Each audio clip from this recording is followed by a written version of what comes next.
एका झाडाला तोडण्यासाठी पहिला घाव पडतो.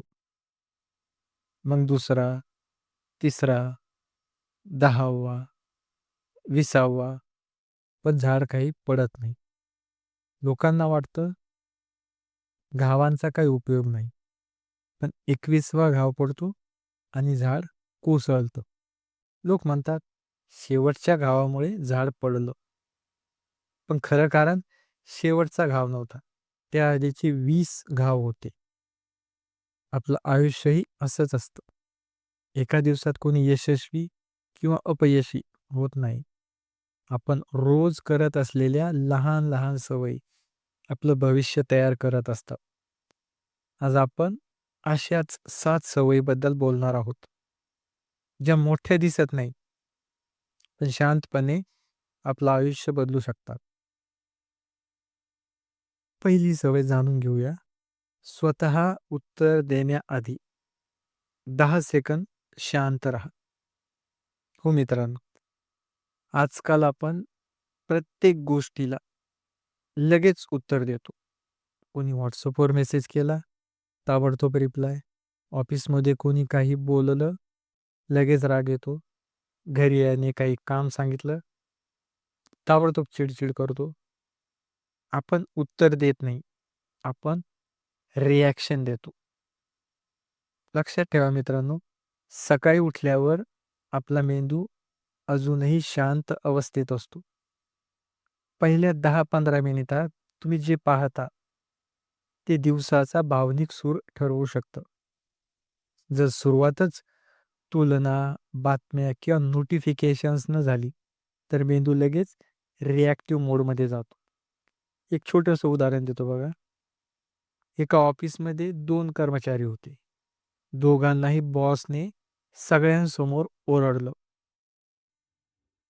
पहिला लगेच भांडला, दुसरा काहीच बोलला नाही. त्या दिवशी सर्वांना वाटलं, दुसरा कमकुवत आहे. पण 3 महिन्यांनी पहिल्याला नोकरी सोडावी लागली, तर दुसरा टीम लीडर झाला. कारण त्याने उत्तर देण्याआधी विचार केला. हो मित्रांनो, आपल्या मेंदूतील भावनिक भाग हा धोका वाटला की लगेच प्रतिक्रिया देतो. पण फक्त 10 सेकंद शांत राहिलात, तर विचार करणारा भाग सक्रिय होतो. कधी-कधी आयुष्य बदलायला 10 सेकंद पुरेसे असतात. म्हणून लक्षात ठेवा, इथून पुढे जर तुम्हाला राग आला, चिडचिड झाली, शांत राहा. 10 सेकंद. फरक नक्की जाणवेल तुम्हाला. पुढची दुसऱ्या नंबरची सवय बघूया आपण. दररोज एक काम करा, पण ज्याबद्दल कुणालाही सांगू नका. म्हणजे काय? बघा आता आपण 21व्या शतकामध्ये तंत्रज्ञानाचा जास्तीत जास्त वापर करतो. आणि झालं काय, की आपण कुठलंही काम केलं किंवा नवीन सुरुवात केली, की लगेच सोशल मीडियावर आपण ती गोष्ट पोस्ट करतो. जिमला गेला, स्टडी करत असाल, व्हॅकेशनला गेला, कुठलीही गोष्ट करत असाल, लहान-सहान, सर्व गोष्टी आपण सोशल मीडियावर पोस्ट करत असतो. पण सगळ्यात मजबूत माणसं शांतपणे आपली मेहनत करत असतात. त्याचा बळी-जाव ते कधीच करत नाही. उदाहरण देतो बघा. एका मुलाने 6 महिने रोज थोडी-थोडी इंग्रजी शिकली. त्याबद्दल त्याने कोणालाच सांगितलं नाही. आणि एक दिवस जेव्हा त्याला इंटरव्ह्यूचा कॉल आला नोकरीसाठी, तर त्या इंग्रजी जी शिकला तो 6 महिन्यात, त्याला इंटरव्ह्यूमध्ये त्याचा खूप फायदा झाला. सर्वजण त्याला म्हणाले, "हा खूप टॅलेंटेड आहे." त्यांना त्या 6 महिन्याची माहितीच नव्हती. याने त्याच्या त्या इंग्रजी स्पोकनवर, त्या स्किल्सवर काम केलं. त्याच्यामुळे इथून पुढे लक्षात ठेवा, कुठलंही काम ज्यावेळेस तुम्ही सुरुवात कराल, तर ते स्वतःपुरतंच मर्यादित असू द्या. सर्वांना सांगत फिरू नका. तिसरी सवय आपण बघूया आता. दररोज एकदा तरी स्वतःला कंटाळू द्या. कंटाळू द्या. हो, अगदी योग्य ऐकलं तुम्ही. आज प्रत्येक सेकंद आपण मोबाईल, म्युझिक, पॉडकास्ट यामध्ये घालवतो.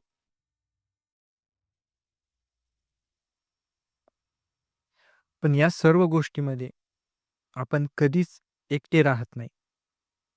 पण सगळ्यात चांगल्या कल्पना, लक्षात ठेवा मित्रांनो, सगळ्यात चांगल्या कल्पना ह्या शांत मनात जन्म घेतात. एक उदाहरण देतो बघा. बसमध्ये बसलाच असाल तुम्ही सर्वजण. मलाही बसमध्ये प्रवास करायला खूप आवडतं. बसमध्ये बसल्यानंतर मोबाईल काढू नका. फक्त बाहेर बघा. मन भटकू द्या. सुरुवातीला तुम्हाला विचित्र वाटेल, पण नंतर तुम्ही स्वतःशी बोलायला लागा.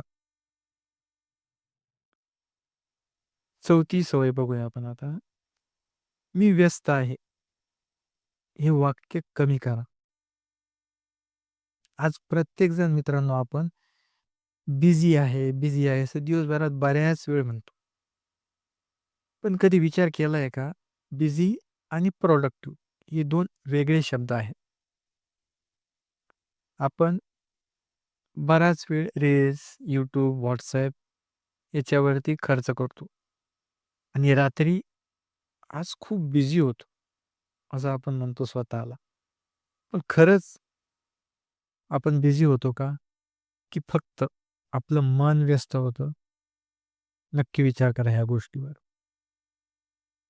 5वी सवय बघूया आता आपण. मित्रांनो तुमच्या खोलीकडे बघा. हो, ज्या खोलीत तुम्ही राहता, जिथे अभ्यास करता, त्या खोलीकडे बघा. ती खोली तुमच्या मनासारखी दिसते का? मित्रांनो मानसशास्त्र असं म्हणतंय, आपलं वातावरण म्हणजे आपण जिथे राहतो, त्या वातावरणाचा आपल्या विचारांवर परिणाम होतो. समजा तुम्ही अभ्यासासाठी टेबलवर बसलात. पण त्या टेबलवरती पुस्तकं कमी आणि इतर साहित्य जास्त पडलेलं असेल. तर अशा जागेत अभ्यास होत नाही. मेंदू सतत विचलित राहतो.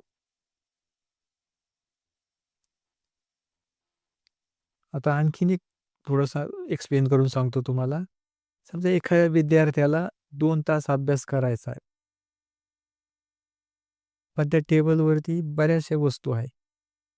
मग त्या टेबलवरच्या वस्तू साफ करण्यातच त्याचा बराचसा वेळ जातो आणि मग तो अभ्यासाचा टाळतो आणि रात्री तोच म्हणतो, "आज अभ्यासच झाला नाही."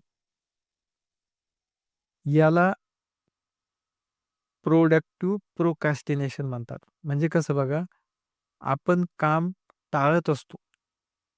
पण स्वतःलाच वाटतं, आपण काहीतरी उपयुक्त करत आहोत. त्याच्यामुळे जे महत्त्वाचं काम आहे, इथून पुढे लक्षात ठेवा, ते अगोदर लवकर करून घ्या.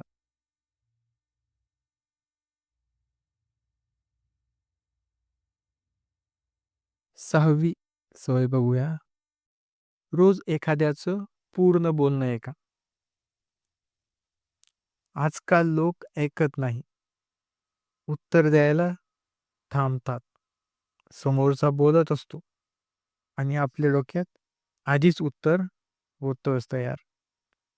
म्हणूनच संभाषण वाढत आहे, पण समजून घेणं कमी होत चाललं आहे. एक वास्तविक प्रसंग सांगतो बघा.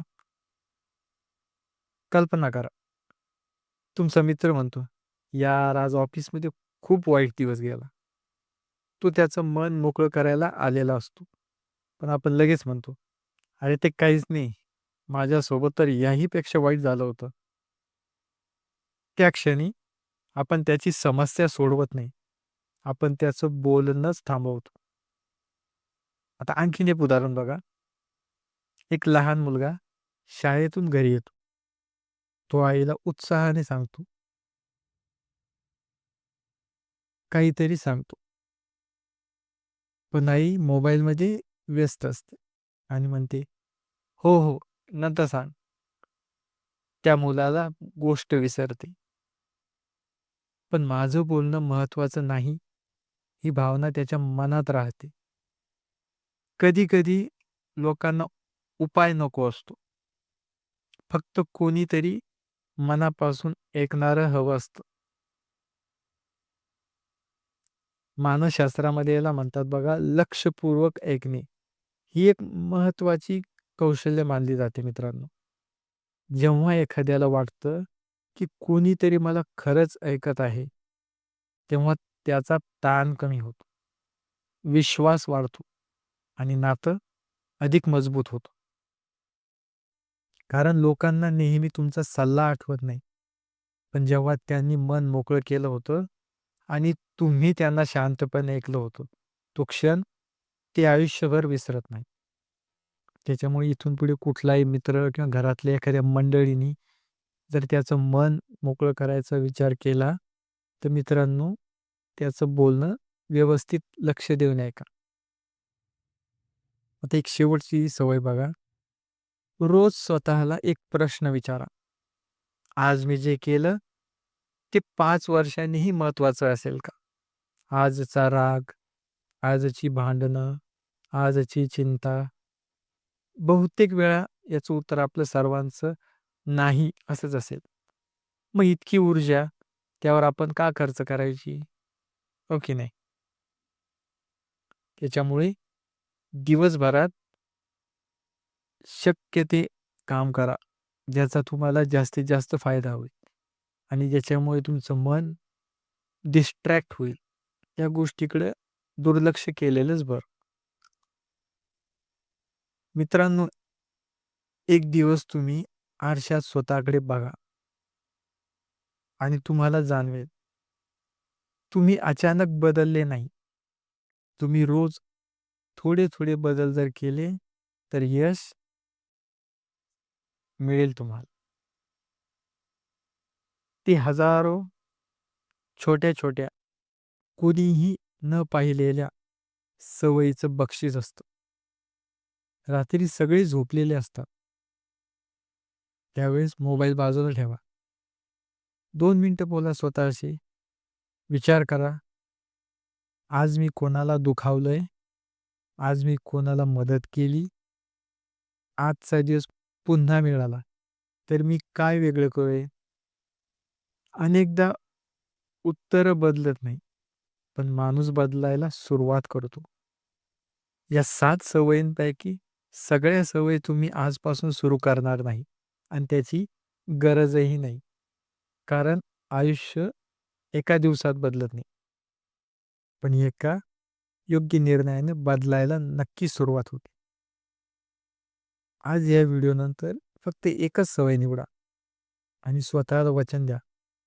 ही सवय मी पुढची 21 दिवस किंवा 30 दिवस कोणत्याही परिस्थितीत सोडणार नाही.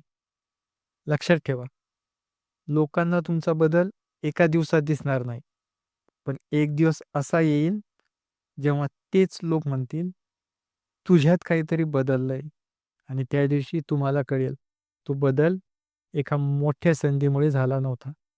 तो रोजच्या छोट्या-छोट्या सवयीमुळे झाला होता. तुमचं भविष्य तुमच्या नशिबाने नाही, तर तुमच्या रोजच्या सवयीने लिहिलं जातं. आणि जर तुम्हाला अशाच वास्तववादी आणि आयुष्य बदलणारे जीवनधडे मराठीत पाहायचे असतील, ऐकायचे असतील, तर मनोविश्व या चॅनलला सबस्क्राईब करा. पुन्हा भेटू एका नव्या विचारासोबत. तोपर्यंत स्वतःला समजून घ्या आणि काळजी घ्या स्वतःची. धन्यवाद.